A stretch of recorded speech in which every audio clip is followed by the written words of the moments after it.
బాలుకి మీనాకైతే శివ ఫోన్ చేస్తాడు. బావా నేను కనుక్కున్నాను, గుణ దగ్గరే తను నీ ఫోన్లో నుంచి వీడియో తన దగ్గరికి వెళ్ళింది అని చెప్పి అన్నట్టుగా అక్కడున్న నా ఫ్రెండ్ అయితే చెప్పాడు బావా అని. అంటే నువ్వు నిజంగా అన్నీ కరెక్ట్గా కనుక్కున్నావురా అంటే, కనుక్కున్నాను బావా, నేను గుణకి దగ్గరగా వాళ్ళు కాకుండా కొంచెం నాకు క్లోజ్గా ఉండేవాడితో ఈ విషయాలన్నీ కనుక్కున్నాను అని చెప్పేటప్పటికి ఇంకా బాలుకి మీనాకైతే రోహిణి మీద చాలా కోపం వస్తుంది.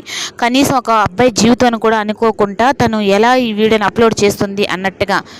ఇంక ఈ లోపల శివ అయితే బావా అక్కడికి విద్య అక్క అలాగే రోహిణి ఇద్దరు అక్కడికి చాలాసార్లు వస్తుంటారు.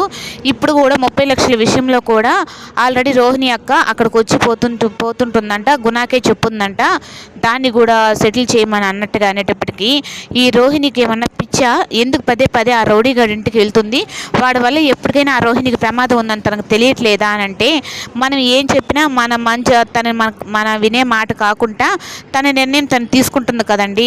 ఇప్పుడు మనం ఏదైనా చేసాము అంటే మీ వల్ల ఇలా జరిగింది.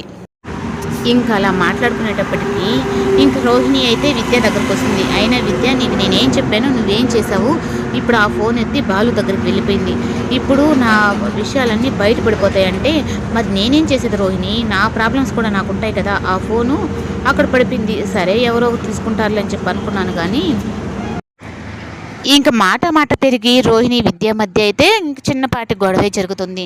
నేను ప్రతి విషయంలో నిన్ను కాపాడుకుంటూనే వస్తున్నాను, కానీ నువ్వే తప్పుల మీద తప్పులు చేస్తున్నావు అని వీళ్ళిద్దరూ మాట్లాడుకునే ప్రతి ఒక్క మాటనైతే ఇంక శివ అయితే రికార్డింగ్ చేస్తాడు.